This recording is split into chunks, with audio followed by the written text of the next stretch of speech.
안녕하세요. 저는 40대에 일만 열심히 하고 있는 여자입니다. 제가 돈을 잘 벌 때는 우리 며느리 최고! 라며 치켜 세워주다가 조금 틀어지니 친정까지 무시하고 드는 시모 때문에 이혼까지 결심했는데요. 그래서 모종의 사건이 터지기 전까지 나름 결혼 잘했다고 착각까지 했던 저였거든요. 하지만 잘해주는 이유가 오로지 돈 때문이었으니 이 결혼 생활에 큰 회의감을 느끼기도 했죠. 그리고 맡은 일도 제대로 하지 못하는 남편놈에게도 질렸었고요. 도대체 어떤 사연이길래 이혼까지 하게 되었는지 지금부터 시작해 보겠습니다. 끝까지 함께 해주세요. 저와 남편은 결혼한 지 4년 된 부부였고 맞벌이를 하고 있었어요. 남편은 회사원이었고 저는 7년째 운영하는 사업체가 있었죠.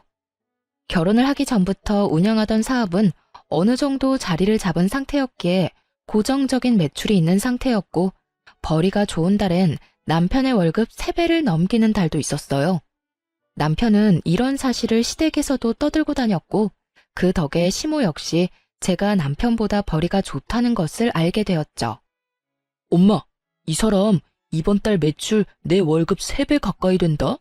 정말 대단하지 않아? 얼마나 열심히 하는지 몰라. 내가 정말 배울 점이 많다니까. 그 정도 자리 잡았으면 나태해질 법도 한데 매일 5시 전에는 꼭 일어나서 이것저것 자료 조사하고 하루 일정 체크하고 하여튼 대단해. 3배?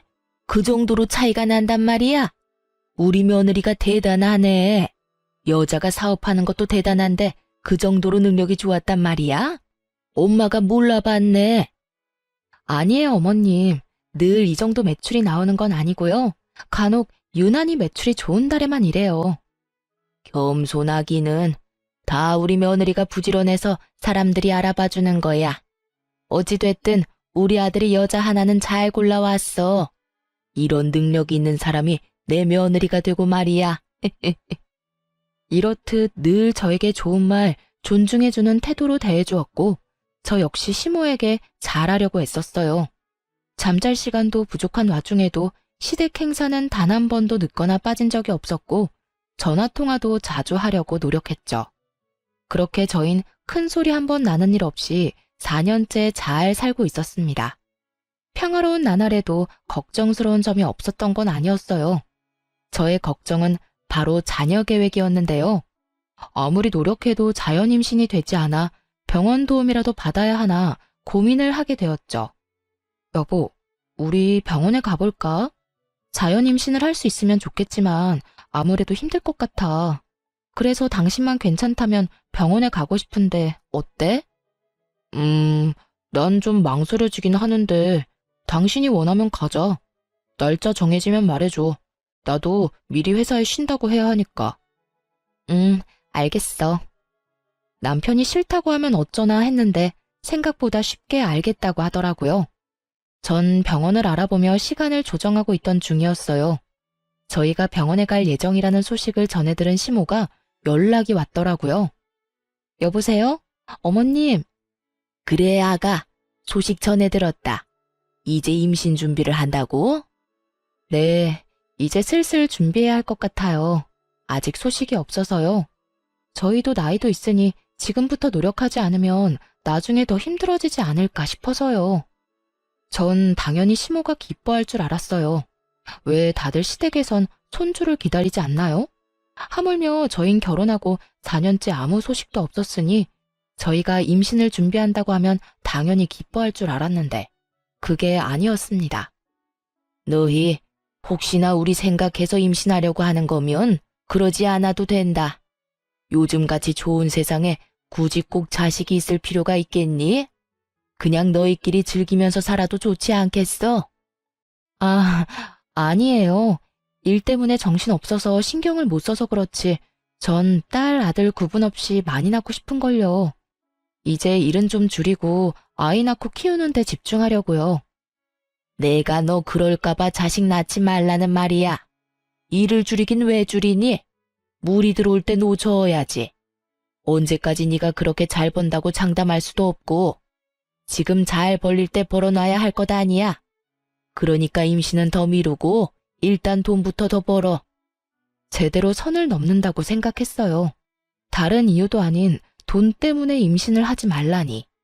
하물며 저희가 벌어둔 돈이 없는 것도 아니고 다른 문제도 아닌 이세 문제를 이런 식으로 강요하고 나서니 황당하기도 했죠.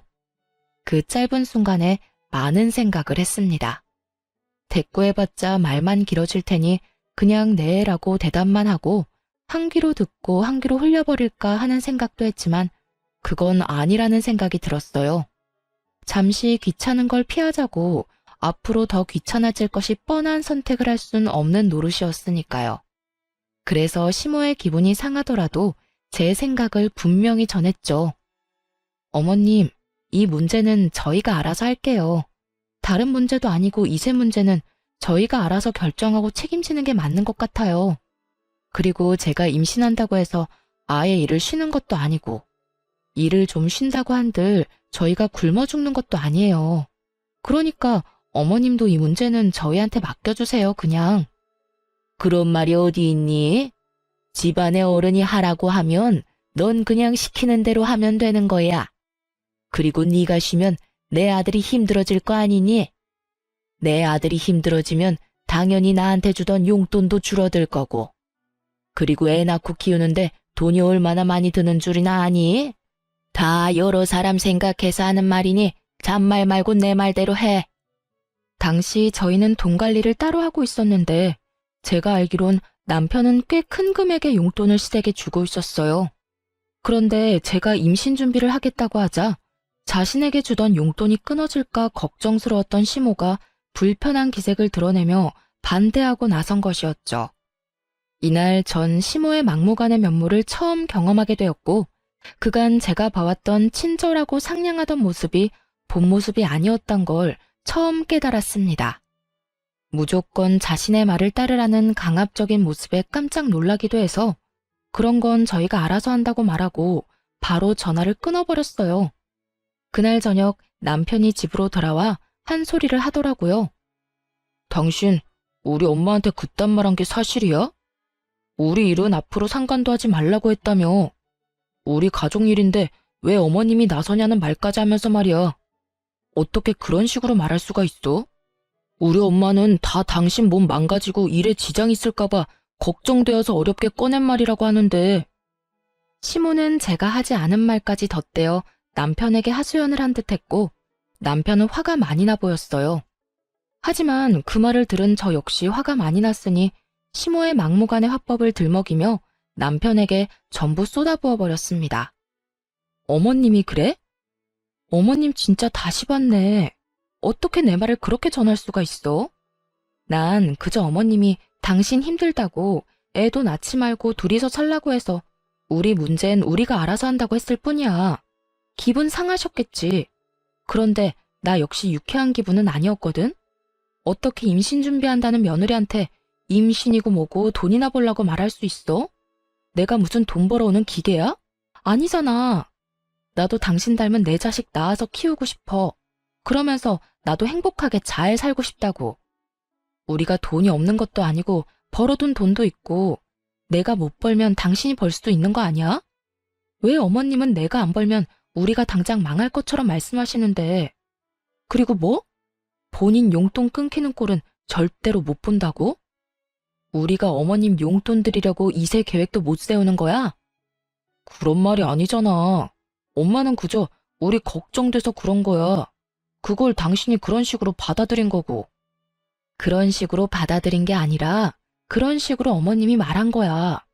어머님이 어떤 식으로 당신한테 나를 모함했는지는 모르겠는데 내 말에 거짓은 조금도 없으니까 믿기 싫으면 믿지 마. 나는 내 말은 듣지도 믿지도 않는 사람한테 이렇다 저렇다 설득하고 싶지도 않으니까. 그게 아니잖아. 내가 당신 말을 못 믿는다는 게 아니야. 그냥 나는 우리 엄마가 그런 말까지 들었다는 게 서운하고 속상했다는 말을 하는 거야. 그러니까 내가 당신을 못 믿는다고 생각하지 말아줘. 당신이 기분 나빴다면 내가 사과할게. 내 입장에선 충분히 그렇게 말할 수밖에 없었어. 어머님이 나한테 그런 식으로 말하는데 내가 무슨 말을 할 수가 있었겠어? 알겠네요. 어머님 말씀대로 아기는 생각지도 않고 평생 돈만 벌면서 살겠습니다. 이렇게 말할 순 없잖아. 그래서 난 우리 문제는 우리가 알아서 하겠다고 한 것뿐이야. 당신이 속상했다고 하면 나도 미안한데 이세 문제에 어머님이 간섭하는 일은 없었으면 해. 알겠어. 충분히 이해했고 이해도 하는데 일단 엄마 기분이 많이 상했고 나도 이런 기분에서 임신 준비하는 건 아닌 것 같아.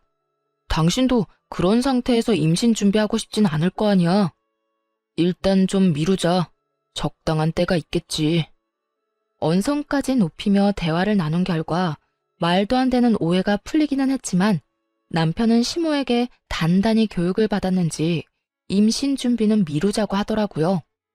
저 역시 그런 두 사람의 모습을 보고 있으니 이세 욕심이 전부 사라지고 오히려 잘 됐다는 생각마저 들었어요.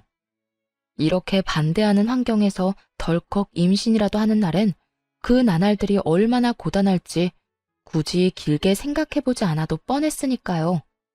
이세 문제는 일단락되었고 저는 다시 일을 하며 지내고 있었어요. 그런데 남편이 갑자기 말도 안 되는 통보를 해오더라고요. 여보, 나 회사 그만뒀어. 뭐? 이미 그만뒀다고? 그걸 왜 이제 말해? 왜? 회사에서 무슨 일 있었어? 아니, 그냥 문득 내가 회사에서 도대체 뭘 하고 있나 싶더라고. 지겹기도 하고 꿈도 미래도 없다는 생각도 들고 말이야. 철이 없어도 어쩌면 이렇게도 없나 싶었어요. 생각이 없어 보이기도 했고요. 어떻게 그런 말도 안 되는 이유로 상의도 없이 회사를 덜컥 그만둘 수가 있는지 그 책임감이라곤 없는 행동에 기가 차서 헛웃음이 다 나더라고요. 아니, 그게 회사를 그만둘 이유가 된다고 생각해? 그리고 그렇게 큰일은 나한테 상의 정도는 했어야지. 혼자 다 결정하고 다 저지르고 나한테 통보하듯이 말하면 난 어떻게 받아들여야 해? 그 점은 미안하게 생각해. 그런데 마음먹었을 때 저지르지 않으면 또 흐지부지 그렇게 의미 없이 살 것 같아서 그랬어. 아, 다 됐고. 그래서 앞으로 어떻게 하고 싶은데 생각이 있으니까 회사까지 그만뒀을 거 아니야. 이왕 저질러버린 일 주워 담을 수도 없는 노릇이고 이제부터가 더 중요하다는 생각이 들었어요. 그래서 남편의 계획을 물어봤고 제 눈치를 보던 남편의 입에서 생각지도 못한 말이 흘러나오더라고요. 그게 당신 회사 체인점 있잖아. 그거 하나 운영해보려고. 가게 자리도 다 알아봤고 당신이 승인만 해주면 다 끝나. 뭐라고? 체인점? 당신은 장사가 쉬운 줄 알아? 절대 아니야. 물론 당신은 내가 도와줄 거니까 다른 사장님들보단 수월하게 시작할 순 있겠지. 그런데 시작한다고 다 잘 되는 거 아니야. 사장님들 새벽에 일어나서 새벽에 집에 들어가셔. 그만큼 노력해도 잘 안 될 수도 있는 게 장사라고. 그것뿐인 줄 알아? 당신 하나 잘못하면 다른 사장님들도 싸잡아서 욕먹고 힘들어지는 게 우리 일이야. 그게 체인점이라고. 나도 알아. 나도 잘 알고 있다고. 나도 열심히 할 자신 있고 잘 해낼 자신 있으니까 이렇게까지 일을 벌이지 않았겠어? 당신은 응원은 못 해줄 마당에 꼭 이렇게까지 초를 쳐야겠어? 그리고 당신은 잘하는 사업 나는 왜 못하는데?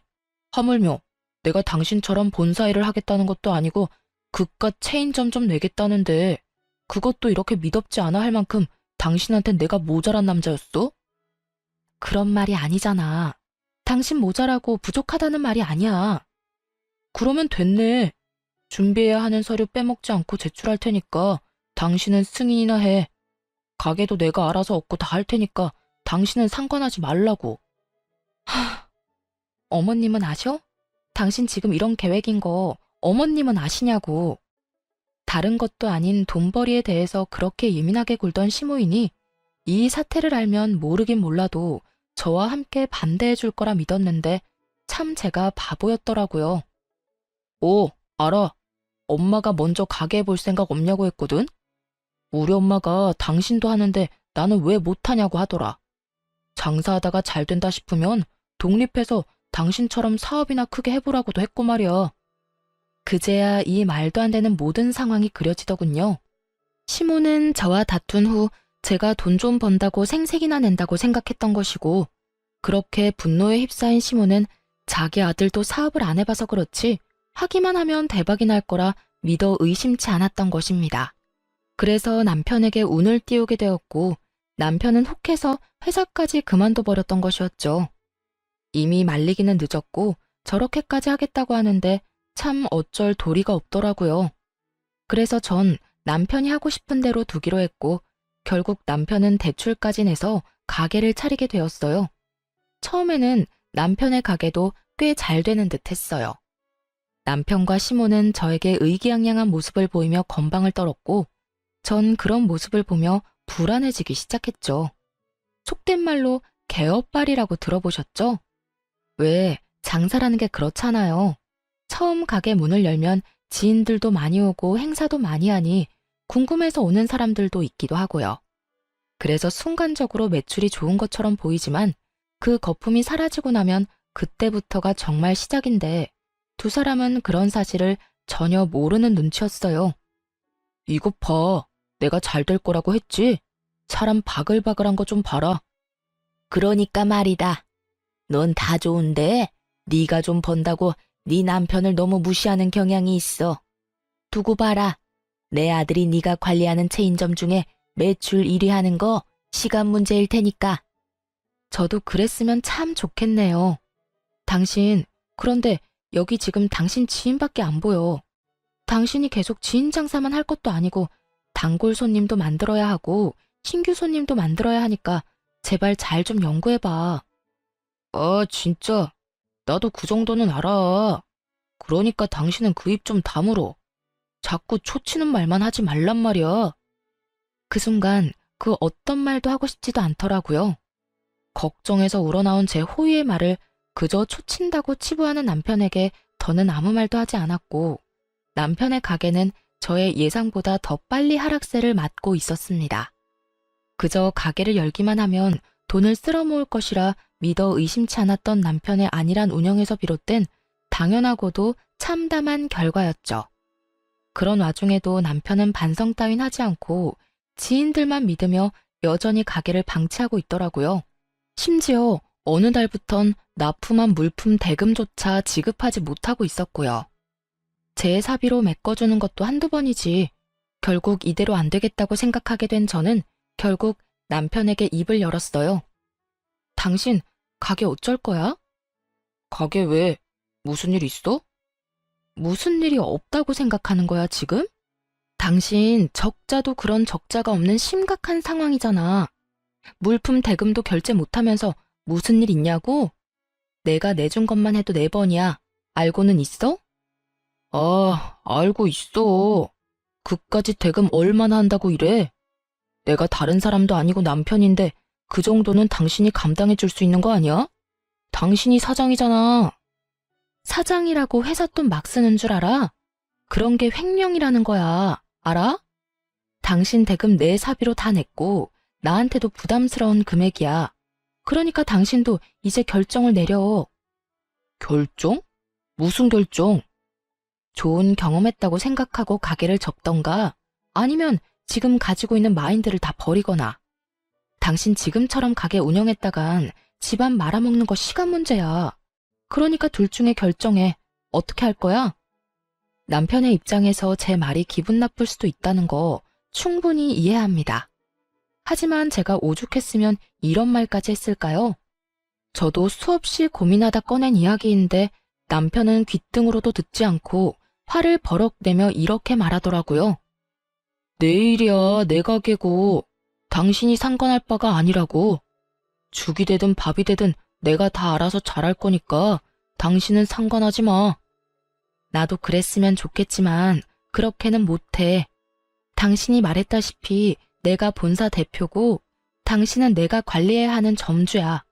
당신 하나 망하는 거 아무런 상관없어.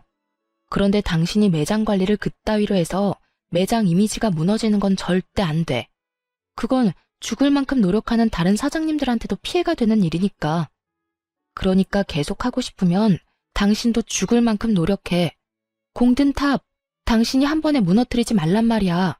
알겠어? 알겠어, 알겠다고. 그러니까 그 잘난 척 좀 그만해. 듣기 싫어 죽겠어, 아주. 내가 다 알아서 해. 그래, 알겠어. 당신이 다 알아서 한다니까 하는 말인데 앞으로 내 사비로 당신 도와주는 일은 없을 거야. 당장 다음 달부터 대금 밀리면 봐주는 거 없이 경고니까 알아서 해. 경고 3번이면 가게 빼야 하는 거 알지? 난 분명 말했다.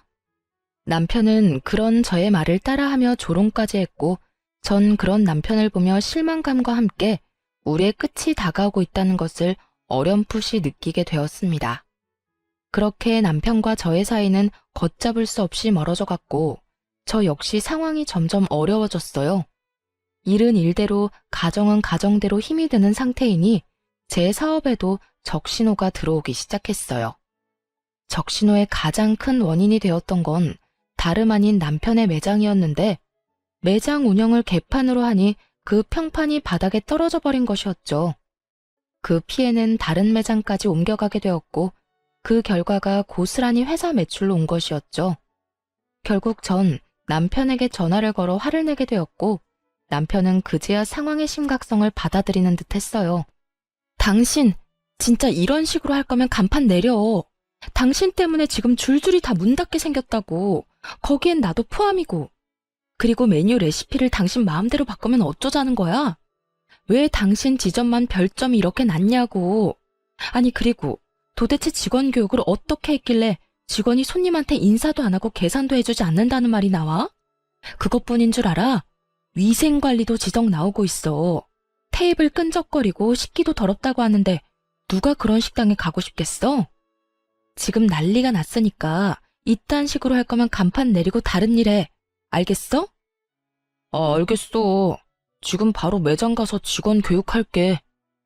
아니, 지금 당신 매장에 없어? 이 난리통에 당신은 어디에 있는 건데? 이따위로 하려고 회사까지 그만두고 가게 연 거야? 도대체 당신은 무슨 생각을 가지고 사는 거야? 말했지. 당신 하나 망하는 건 아무 상관도 없다고. 빨리 이 사태 해결해. 나 진짜 가만 안 있어. 엄마랑 밥 먹는다고 잠시 나왔던 것뿐이야. 지금 다 먹어가니까 얼른 들어가 볼게. 지금 본인 때문에 다른 사장님들은 피눈물을 흘리게 생겼는데 정작 당사자인 남편놈은 한가하게 외식이나 하고 있다는 말을 듣는데 정말 욕을 퍼부어주고 싶은 심정이었어요. 어쩌면 둘 다 책임감이라곤 찾아볼 수도 없을 뿐더러 생각조차 없어 보이는 남편놈을 보며 머리는 왜 달고 다니는 것인지 궁금해질 지경이었어요. 그 후 남편은 모든 제 말이 진심이라는 것을 그제야 깨달은 것인지 가게에 신경을 쓰는 듯 하더라고요. 남편 가게에서만 새어나오던 나쁜 소식들도 점점 줄어들기 시작했고 전 그런 남편을 주시하며 바닥이 된 인식을 다시 끌어올리기 위해 노력하고 있었어요.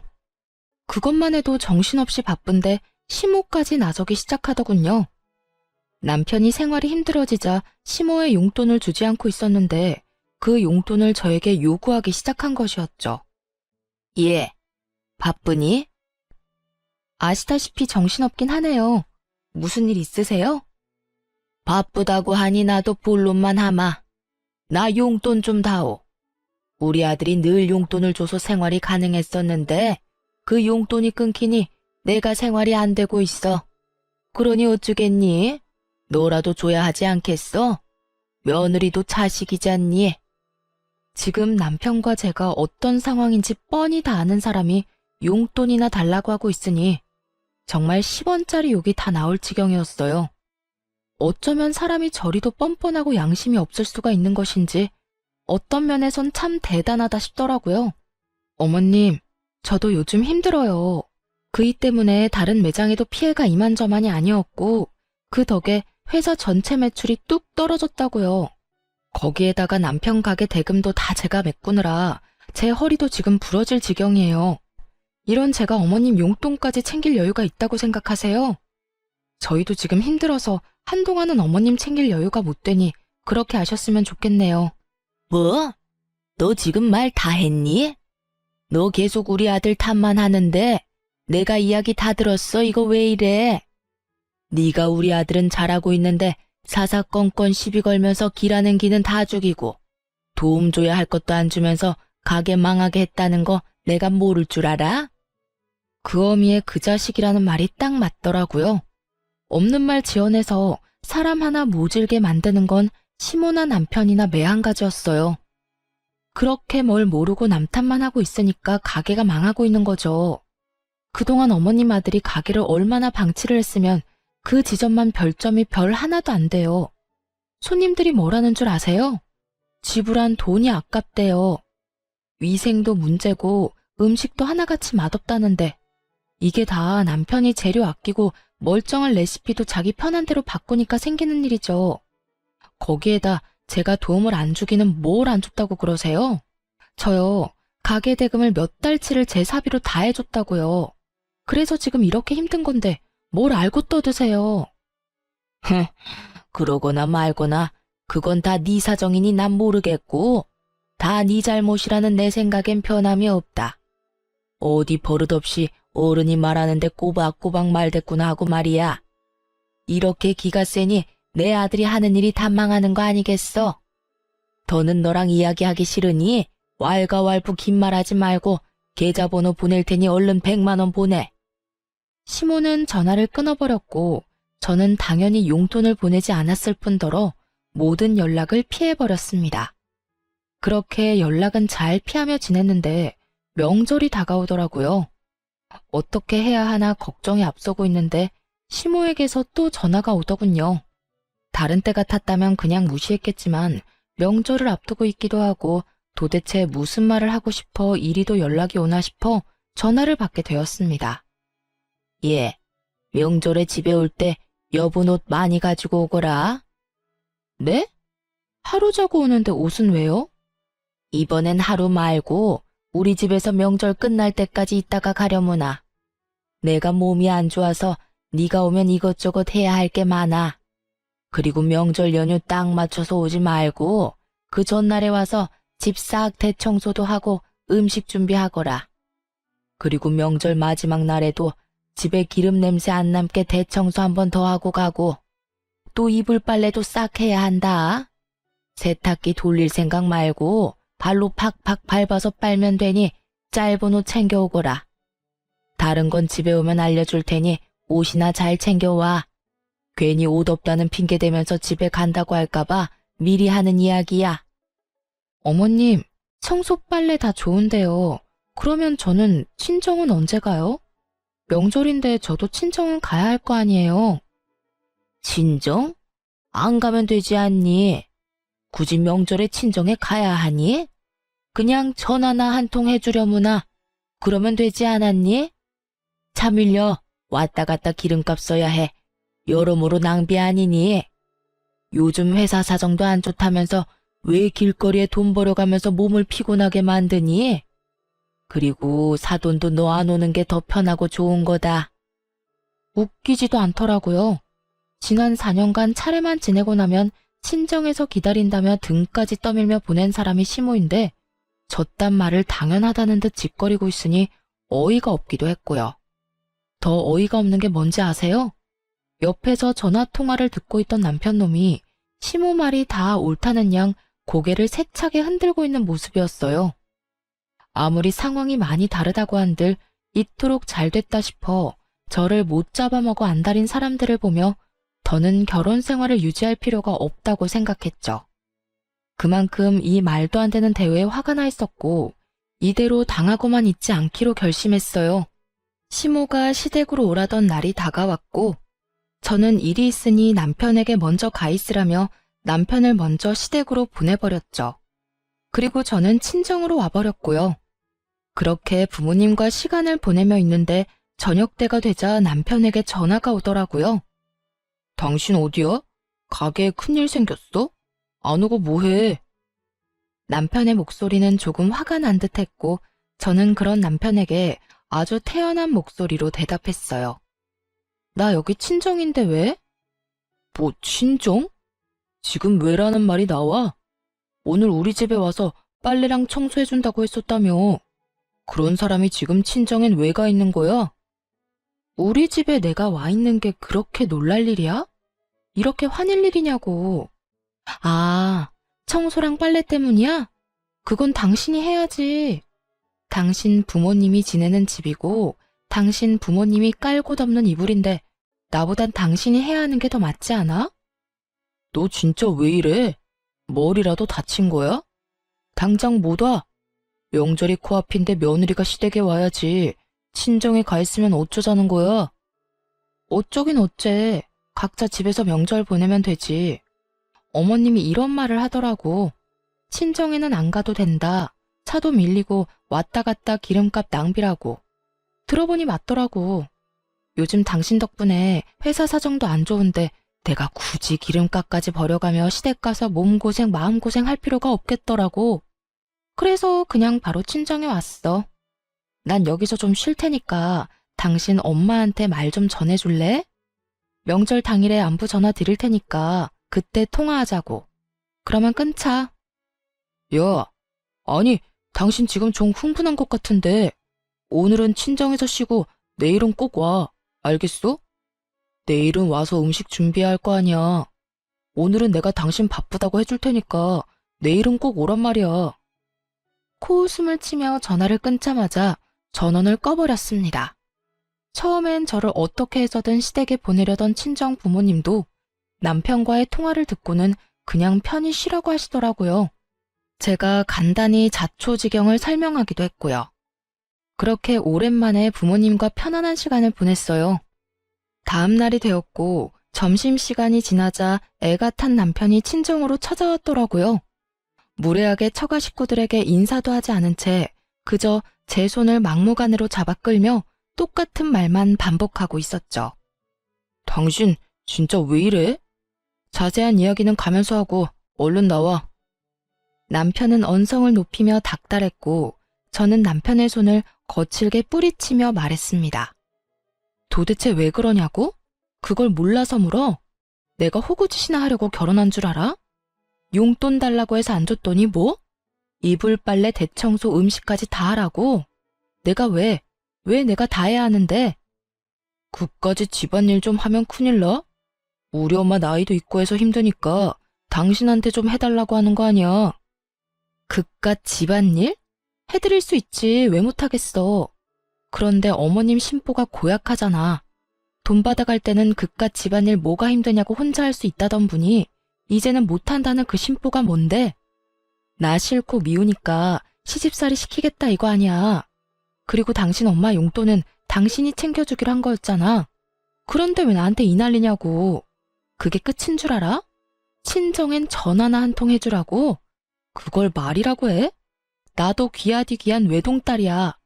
내가 그딴 취급이나 받자고 당신한테 시집간 거 아니거든? 지금도 그래. 당신 우리 부모님한테 인사는 했니? 나한테 그런 소리 듣게 만들어서 미안하다는 말은 했어. 지금도 그저 일 시킬 생각뿐이잖아. 당신 같으면 가고 싶겠어? 당신 같으면 제발로 그딴 취급 받으러 가고 싶겠냐고. 당신 진짜 말 웃기게 한다. 우리 엄마 돈 때문에 사람 괴롭히고 그런 사람 아니거든? 그리고 내가 요즘 힘들어서 용돈 못 드리면 당신이라도 좀 주면 되지. 엄마가 힘들어서 당신한테 용돈 좀 달라고 부탁했는데 당신이 거짓 취급하면서 안 된다고 했다며. 그게 며느리가 할 짓이야? 그냥 좋게 힘들어서 안 된다고 하면 될 걸 거짓 취급이 뭐야? 그날 당신한테 그런 취급당하고 엄마가 화병 나서 몸져 누웠다고 하시더라. 그날 이후 몸이 계속 안 좋아서 이번 명절에 당신한테 일 좀 하라고 한 거고. 이게 다 당신 때문인데 당신은 그 정도도 못 해줘? 꼭 이렇게까지 굴어서 일을 키워야겠냐고. 끼고 있네. 내가 거짓 취급을 했다고? 당신은 그 말을 그대로 믿는 거야? 그러면 아니야. 우리 엄마가 뭐 거짓말이라도 했다고? 얼마나 서로 끈끈한지 아무리 아니라고 말해봤자 제 말은 절대 믿지 못하는 남편이었죠. 아들한테 거짓으로 선동하고 세뇌하는 엄마라니. 더 말해봤자 지치고 제 입만 아픈 걸 알지만 그래도 마지막으로 사실 확인을 시켜줬어요. 누구 때문에 이렇게까지 돼버린 것인지 정확히 짚으면서요. 당신은 다 문제인데 그게 제일 큰 문제야. 난 분명히 요즘 힘들어서 못 준다고 했고 그럼에도 불구하고 막무가내로 돈 맡겨놓은 사람처럼 돈 내놓으라고 난리 부린 건 당신 엄마야. 그래서 내가 요즘 당신 때문에 회사 매출이 반쪽 나서 힘들다고 설명해 드렸고 그랬더니 이 난리를 부리는 건데 이래도 이 모든 게 나 때문인 것 같아? 자식 등골 빼먹을 생각만 하는 당신 엄마 탓이 아니라? 아들 며느리 이간질이나 시키는 어머님 탓이 아니냐고. 너 진짜 말 그따위로밖에 못해? 순간적으로 화가 난 남편은 저를 향해 손을 치켜들었고 어느새 다가온 아빠가 남편 멱살을 잡으며 고함을 지르셨어요. 그야말로 아수라장과 다름이 없는 상황이었죠. 이게 뭐 하는 짓인가? 자네 눈엔 우리가 보이지도 않는가? 어떻게 우리가 버젓이 보고 있는데 어딜 손을 대려고? 부부싸움 할 수도 있다고 생각해서 지켜만 보고 있었는데 이건 아니지. 그리고 우리 딸이 뭐가 그리 모자라서 자네 집에서 내 딸을 그딴 취급을 하냔 말이야. 장인어른, 그게 아닙니다. 이건 제가 순간적으로 화가 나서 죄송합니다. 변명도 되지 않는 남편의 말에 아빠의 화는 더욱 치솟아올랐고 아빠는 남편을 질질 끌어내 문 밖으로 그대로 쫓아내버렸죠.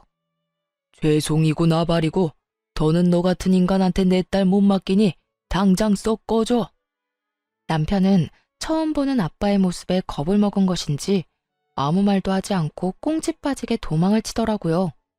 그걸로 끝이겠지 했는데 그 대단한 시모는 본인이 화낼 자격이나 된다고 생각했는지 얼굴을 잔뜩 찌푸린 채로 남편을 앞세워 찾아왔더군요. 남편은 안절부절 못하며 눈치를 살피느라 바쁜 반면에 시모는 당당하기가 하늘을 찌르고 있었죠. 시모 역시 인사도 하지 않은 채 따지기 시작하는데 화난 부모님도 혀를 내두를 지경이었어요. 너 진짜 이렇게까지 엉망이 내었니? 어른 말도 무시해도 정도가 있는 거지. 어떻게 이렇게까지 무시를 할 수가 있어? 그것도 시험이 말을 말이다. 제가 뭘요? 몰라서 묻니? 내가 분명 어제 우리 집에 와서 일 좀 하라고 했지? 그런데 네가 어떻게 했니? 명절 전인데 당연히 와야 할 시댁에는 오지도 않고 여기서 마음 편히 쉬고 있어? 데리러 온 남편은 그렇게 내쫓아버리고 네가 제정신이야? 오죽했으면 그랬을까요? 그리고 무시는 어머님이 먼저 했죠.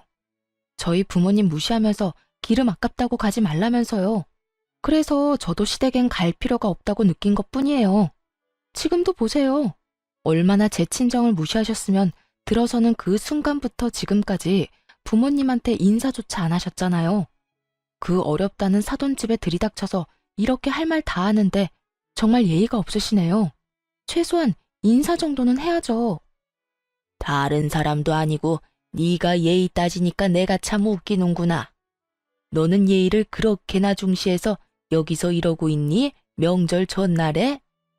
제가 받은 대로 대접하자는 것이 인생 좌우명이라서요. 받은 예의와 대접이 없어서 그렇게 돌려드린 것뿐이에요. 그러니까 제 탓을 하지 말고 어머님이 저한테 어떻게 행동했는지 어떤 말 했는지부터 잘 생각해 보세요. 이년이 진짜? 너 말 다 했어?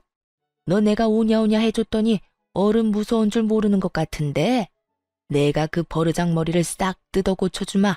당장 따라 나와. 그때 엄마가 도저히 안 되겠다 싶으셨는지 제 앞으로 막아서며 말씀하셨죠. 사돈, 오늘 보니 도무지 말이 통하지 않는 사람이네요. 사돈이 이런 식으로 내 딸을 잡아대는 걸 봤는데 우리가 호랑이 굴에 보낼 수는 없죠. 좋은 말로 할 때 당장 아들 데리고 나가세요. 아니, 그쪽 딸 하는 행동 좀 보세요. 어른 알기를 뭐같이 알고 무시하는 꼴을 좀 보라고요. 하긴 얘가 뭘 보고 배워서 이 모양 이 꼴인지 저도 오늘에서야 알긴 하겠네요. 열심히 비아냥거리는 시모의 말에 엄마 역시 웃으며 반격하고 나섰어요. 그러게요. 우리 딸은 날 보고 배워서 저리 똑소리가 나는데 사돈 아들이야말로 저래서 되겠어요? 자기 마누라가 이렇게 당하는데 눈치만 살피고 있는 꼴도 한심한데 바깥 일도 제대로 못한다고 하던데 사돈도 참 걱정이 많겠어요. 아니, 오히려 기뻐하려나? 그따위로 무능하게 사니 거울 보는 것 같아 기쁘실 수도 있겠어요, 사돈. 전 딸 키우면서 단 한 번도 무능이라는 단어를 써본 적이 없어서 궁금하기도 하네요. 어떤 기분인가요? 자식이 무능해서 자기 마누라 등골이나 빼먹는 모습을 지켜보는 거요. 정말 궁금해서 물어보는 거예요. 시모는 터질 것 같은 얼굴로 노려보기만 할 뿐 더 이상 말을 꺼내지 못하더라고요. 엄마가 이렇게까지 나올 거라 생각 못했나 봐요. 아빠 역시 시모를 째려보며 옆에서 염라대왕처럼 무서운 얼굴을 하고 있으니 기에 눌려 말을 못했겠죠. 그 순간 조용히 있던 남편이 나서더라고요. 아주 지 엄마 당하는 건 절대 못 보는 인간이더군요. 남편이 뒤늦게 말리기 시작했지만 소용없는 짓이었죠. 두 분 다 그만하시고 제가 다 잘못했어요. 제가 다 잘못했으니 제발 그만 좀 싸우세요. 네가 뭘 잘못했다고 그래? 엄마 좀 그만해. 이러려고 나한테 여기 오자고 한 거야? 엄마가 계속 이러면 곤란해지는 건 나란 걸 왜 몰라? 나 요즘 일도 그렇고 힘든 거 알잖아. 그까지 가게 제 도움 없으면 망하기라도 한다니? 그런 것도 아니잖아. 시모는 참 아무것도 모르더군요. 제 도움이 없다면 망하기 일보 직전이라는 사실을 전혀 모르는 눈치였고 당황한 남편은 급하게 시모의 입을 막기 시작했죠. 자네 가만히 있어 보게. 자네 엄마가 할 말이 많으신 듯한데 어디까지 하나 드러나 보세. 그리고 자네는 좀 이따가 나랑 이야기 좀 하고. 시모는 아빠의 말이 끝나자마자 손에 닿는 모든 물건을 내팽겨치며 난동을 부리더군요. 사돈한테 감히 네가 뭔데 내 아들한테 이래라 저래라 하냐면서요.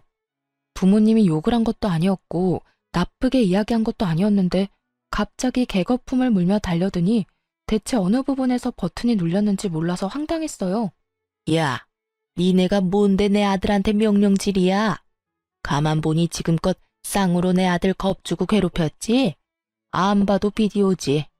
불쌍한 내 아들만 찍소리 못하고 당하고 살았겠지. 하여튼 인연이 문제야. 여자 하나 잘못 들어와 우리 아들 기나 꺾고 말이야. 아들, 당장 전현이랑 이혼해. 내가 너 가만 안 둬. 살다 살다 이런 여자는 또 처음 보네. 어디 망상에 빠져 생사람 잡는 것도 모자라서 목소리는 왜 이렇게 큰지. 목소리만 크면 지가 이기는 건 줄 아나? 이 여자가 진짜 못하는 말이 없어. 이 여편네 기차 화통을 삶아 먹었나? 귀 꼬막 터지겠네. 내가 뭘 겁을 줘? 사위가 내 딸과 잘 지내질 못하니 부모로서 교육 좀 하려는 건데. 당신이 치마폭에 감싸는 모습을 보아하니 그쪽 아들이 왜 저렇게 컸는지 눈에 훤히 보이는군. 도저히 말로 이길 수 없었던 시모는 멱살이라도 잡을 요량으로 엄마에게 달려들었고 아빠가 그 손을 확 낚아채 현관 밖으로 밀어버렸죠. 고꾸라진 시모를 남편이 부축한다고 밖으로 나갔을 때 엄마가 현관문을 확 닫아버리고 불청객을 쫓아내는 데 성공했어요. 문은 굳게 닫혀버렸고 화가 잔뜩 난 시모가 문을 쾅쾅 두드리며 욕을 해대더군요. 남편은 그런 시모를 말리고 있었고요. 야, 너네 내가 진짜 가만 안 둬? 감히 날 이딴 취급을 해? 내가 네 딸 이혼녀 만들 거야. 내 아들하고 확 이혼시켜버릴 거라고. 각오해. 내가 무슨 수를 써서라도 이혼시킬 거니까. 엄마, 제발 그만 좀 해. 이혼은 무슨 이혼이야? 나는 이혼할 생각도 없는데 엄마가 왜 나서서 그런 말까지 하냐고. 제발 그냥 좀 가자, 제발. 이 녀석아 이거 못 놔? 지금 엄마가 당한 거 보고도 그냥 가자는 말이 나와? 문 열어, 문 열라고. 내 이것들 가만두지 않을 거야. 문 열어. 시모는 계속 난동을 부려댔고 결국 이웃의 신고로 경찰이 도착했더군요. 웃긴 건 경찰차를 먼저 봤는지 둘은 이미 도망가고 없더라고요. 그 후 저는 친정에서 지내며 이혼을 진행하게 되었어요. 더는 정도 남아있지 않았고 같이 살 이유조차 없었으니까요. 워낙 시댁에서 저지른 것이 많았던 터라 이혼은 순조롭게 진행되었어요. 물론 모든 것이 저에게 유리하게 진행되었고 소송 결과 역시 제가 원하는 조건으로 이혼을 하게 되었습니다. 결정적으로 친정의 시모가 도착할 때부터 엄마가 휴대폰 녹음을 하고 있었던 게 아주 큰 역할을 했었죠. 이혼 후 전 남편은 저의 도움이 모두 끊기자 한 달도 버티지 못하고 폭삭 망해 문을 닫게 되었어요. 아무래도 위자료에 대출금 틀어막느라 정신이 없었던 전 남편은 급하게 가게 보증금이라도 건진 모양이에요. 그리고 계속해봤자 동네 평점도 나쁜 상태에서 대출금 이자만 다달이 나갔을 거예요. 최근에 그 지점 매니저였던 직원에게 들었는데 전 남편 결국 신용불량자가 돼서 일했다가 그만둔 직원들한테 찾아가 돈 빌리고 다닌다고 하더군요. 절대 빌려주지 말라고 말했더니 직원들도 딱히 도와주고 싶은 마음도 없었는지 한 명도 빌려주지 않았다고 해요. 평소에 얼마나 행실이 안 좋았으면 어려울 때 도와줄 사람 하나 없는 건지.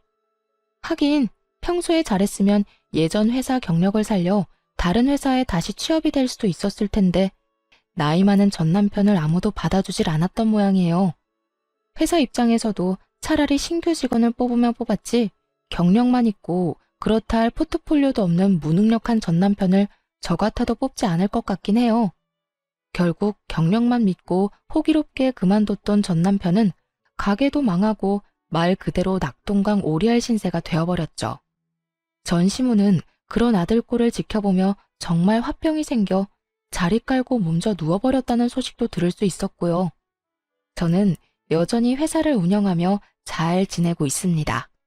전 남편이 실추시킨 프랜차이즈 이미지를 다시 제자리로 돌려놓느라 많은 시간과 노력이 필요했지만 새로운 메뉴 출시와 파격적인 이벤트로 매출을 올리는 데 성공했죠. 다시 제자리를 잡아가고 있어요. 오늘 이 사연을 마지막으로 과거는 잊고 새로운 마음가짐으로 살아보려고 해요. 앞으로 행복하게 잘 살 수 있도록 더 열심히 살아가 보려고요. 다들 응원해 주실 거죠? 그러면 저는 물러가 보겠습니다. 지금까지 저의 긴 사연 함께 해주셔서 감사합니다. 행복하세요.